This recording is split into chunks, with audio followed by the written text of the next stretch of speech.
আপনারা তো এটা জানেনই, ক্লাব এবং ইন্টারন্যাশনাল মিলিয়ে ফুটবল ইতিহাসে সবচেয়ে বেশি গোল করেছে ক্রিস্টিয়ানো রোনালদো। কিন্তু আপনি কি জানেন ইন্টারন্যাশনাল ফুটবলে সবচেয়ে বেশি গোল করেছে কে? লিওনেল মেসি নাকি ক্রিস্টিয়ানো রোনালদো? তো চলুন এই ভিডিওতে এমন 5জন ফুটবলার দেখে আসা যাক যারা ইন্টারন্যাশনাল ফুটবলে সবচেয়ে বেশি গোল করেছে। পঞ্চম অবস্থানে আছে মালয়েশিয়ার মোখতার দাহারি। মোখতার তার ক্যারিয়ারের 142টি ম্যাচে 89টি গোল করেছেন। চতুর্থ অবস্থানে রয়েছে ভারতের সুনীল ছেত্রী। ইনি 2024 সালের জুন মাস পর্যন্ত 143টি ম্যাচে 93টি গোল করেছেন, কিন্তু তিনি অবসর নেওয়ার পর আবারও ফিরে এসেছেন, তাই আরও গোল করার সম্ভাবনা আছে। তৃতীয় অবস্থানে রয়েছে ইরানের আলী দাই। ইনি 1993 থেকে 2006 সাল পর্যন্ত 148টি ম্যাচে 109টি গোল করেছেন। দ্বিতীয় অবস্থানে আছেন the legend, the king, Argentine superstar Lionel Messi. Messi 2024 সালের অক্টোবর পর্যন্ত 189টি ম্যাচে 112টি গোল করেছেন।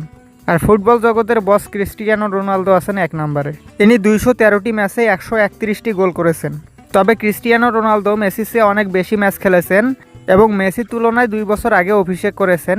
সেই হিসাবে অবসর নেওয়ার আগে মেসি হয়তো রোনালদোকে ছাড়িয়ে যাবেন।